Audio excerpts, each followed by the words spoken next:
Hey everybody, this is the Pulsar X2 Mini. It has a PAW 3395 sensor up to 26,000 DPI, 650 IPS with the Huano blue shell pink dot switches. Hope I said that right. And it weighs in about 52 grams. Thanks Pulsar for putting all that on the box. I didn't have to look it up.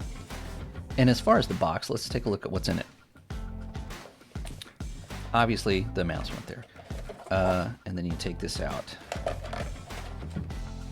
and you have a cable, black cables in there, and then in this little compartment with the Wi-Fi symbol you have your dongle, which I took out and is obviously installed.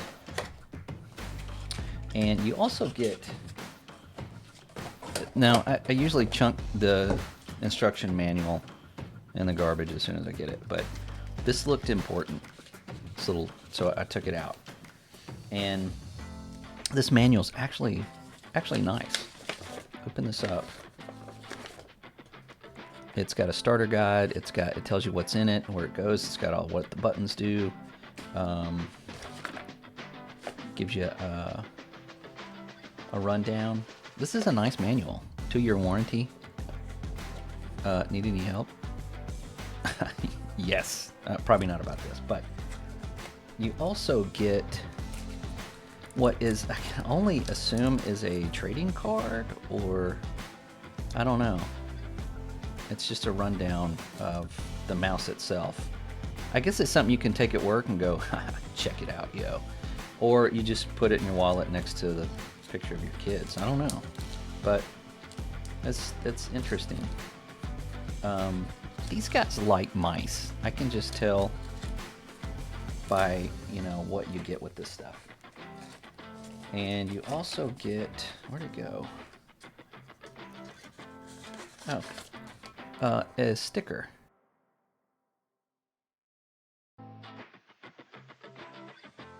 But, a sticker. I wouldn't mind a Pulsar sticker. But anyway, I thought that was worth showing because it's kind of interesting. So, if you're new to this channel, I don't deep dive into the materials and tear downs and discussions about the weight of the screws used to put this thing together. But I do give an unbiased opinion of how it feels, how it plays, build quality, software, and really just the overall enjoyment of the product. So let's talk about this mouse. Upon opening the box, of course, I was greeted with the mouse in the raw, nothing, no plastic, no stickers, nothing on it that, keeps it from you getting to your mouse. And my first impressions of this was the overall look and feel and attention to form and detail, which I hope my camera can portray to you. I mean, look at it. It looks like it's got a tuxedo on. It looks like it's going to a party of like a criminal mastermind. The lines and placement of the lines, like just the right in here, the texture is top notch. It's comparable to the Logitech Pro G Superlight, but this almost feels handmade, as the Superlight screams mass manufacturing, And just look at the bottom of this thing. Like, it's got your serial number and everything, but it's got the board for the mouse actually has information on it. So just wireless. It's a size 1. It moves forward. I guess it's the X2 wireless, and so giving you kind of like a 3-dimensional feel. This is nice. Now, if we look at the bottom of the Superlight Pro, I mean, it's pretty much, I mean, of course, this comes off and you can put the, but Pro, anyway. So, let's move on. USB charger is C. If you can see that, but it is a little deep, so you might, the cable that comes with it, of course, is shaped this way, but I haven't had any trouble putting any cable in this. Haven't had to charge it, but I always like to make sure that I can use other cables. No RGB, however, it does have a small LED right here, so I'll turn it on to show you, that indicates which DPI you have.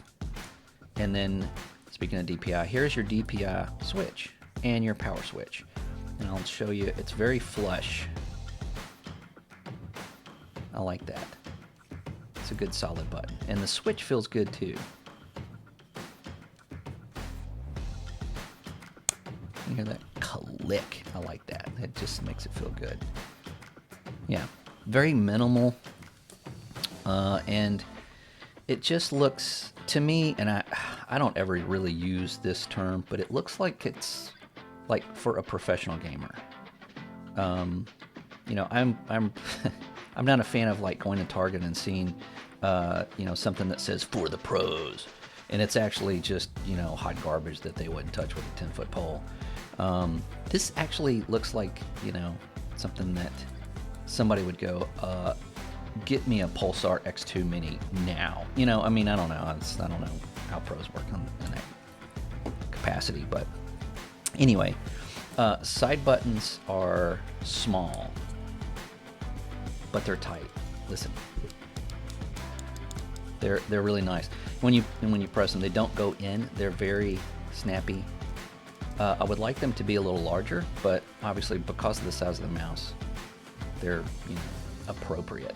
Good placement, however. It's right on my thumb. I don't have to reach for anything. It just feels really good. Now, the wheel, I think this is my favorite wheel. I really do. The width, the texture, the rubber texture that they're using, the feel of this, and then it's got a very shallow button. So it's easy to press, it's easy to hold down. I mean, it just feels right. I mean, there's not much to a wheel, but you would think that. Some of them are terrible. This one is really good. I like this a lot. Okay, so I have played a lot of Halo Infinite and Call of Duty in the last couple of days with this mouse, and I can say that it is a very capable mouse. I had no issues. I found it very enjoyable to use, and it makes going back to the Lamzu Atlantis feel like I'm actually using the box that this came in. But so far, it plays great if you have small to medium hands, of course. I think with larger hands, you're going to have issues, I think, obviously. I mean, if you have large hands, you're probably not going to buy a Mini. Unless you use like a claw grip, it may not matter to you. So I would say my hands are kind of medium. I don't have overly large hands or long fingers. And this feels really good to me. It is noticeably smaller, but you know, that's the idea. I like this mouse so much for the way that it feels. I almost wish that for my very first Pulsar mouse, I had gotten the regular X2.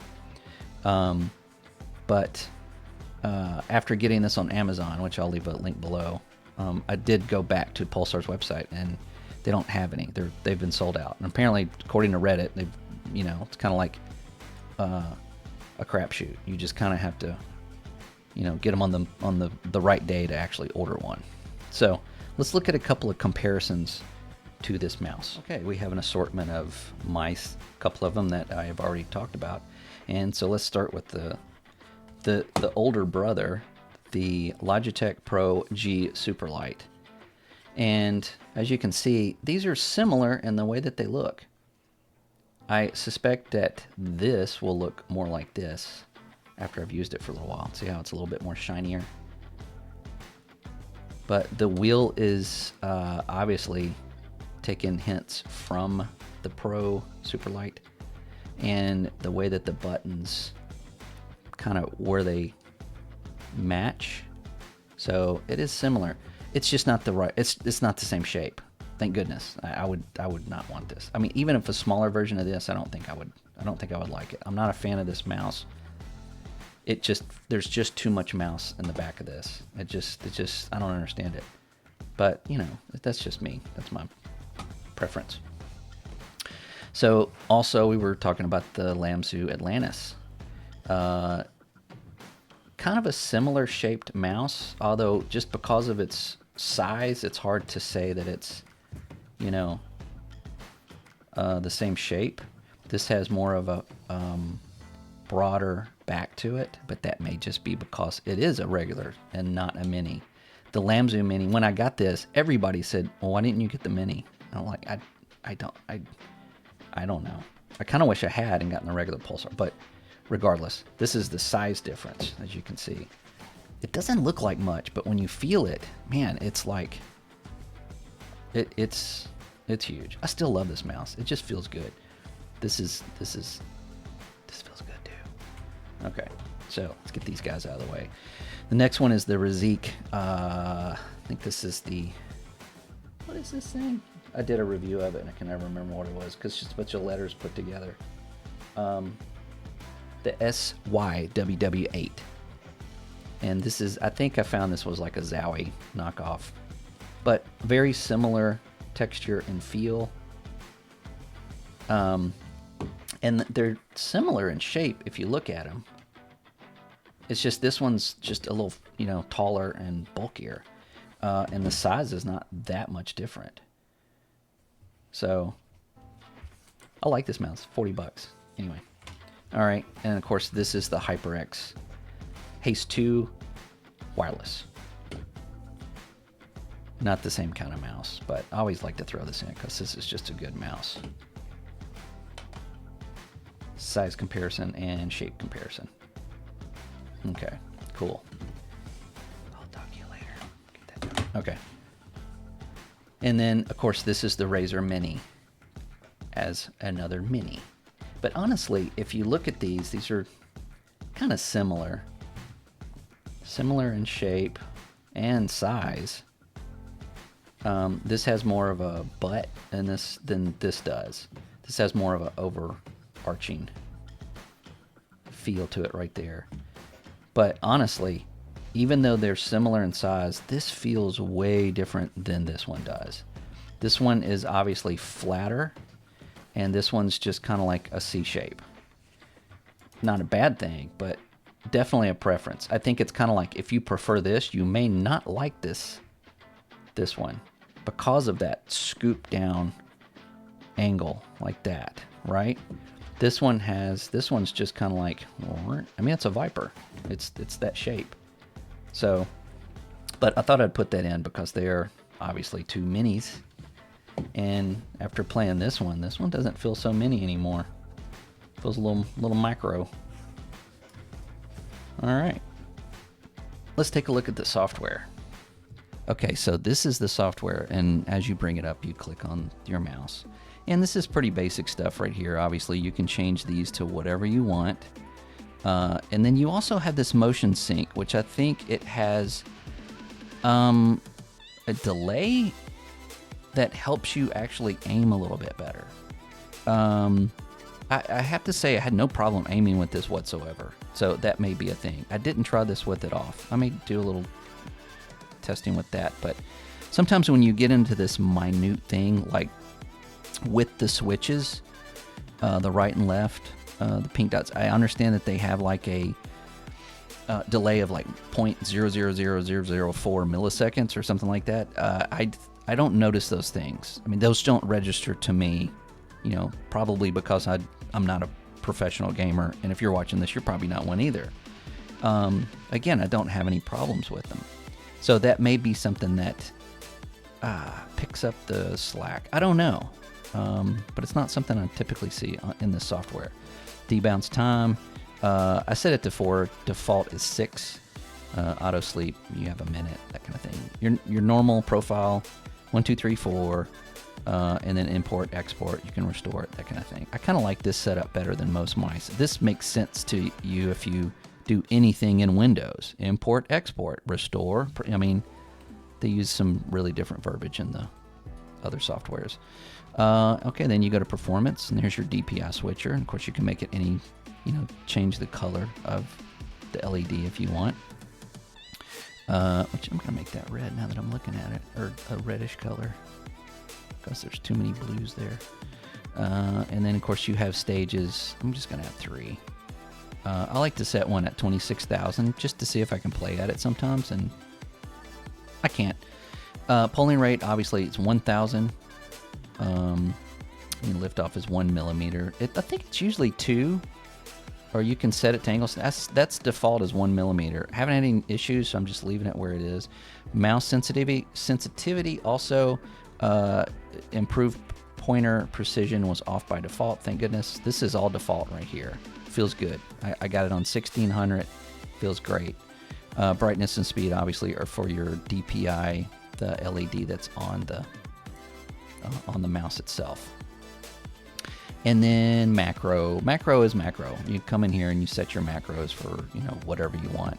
I like the way this is laid out though. I don't use macros myself, but if you want to create one, you just, click here. You've got your key list and you start record. It's all just very basic and very easy to understand. I like this software. I don't have an issue with it whatsoever. And of course, let me change my background. Oh, that's nice. And then the battery, of course, is 65%. Out of the box, I've used this for a couple of days. It was at, I think, 80 when I got it. So that gives you any indication of the battery life. I never really worry. I mean, I've got more than one mouse, so I can always plug this up and shove it in a corner and grab it later. I mean, I don't ever really have an issue with charging a mouse. And up here, you've got version of software, and then so you can have it. I like this. This is great. Automatically launch and startup, off by default. Minimize. That's fantastic. Gives you an option. You don't have to go into Windows and turn that stuff off. So, and this does save to the mouse. This does not have to be running to have all of these features. And where's my RGB button? Oh, no, it's not there because it doesn't have any. I'm okay. No, I'm okay. All right, so that's the software.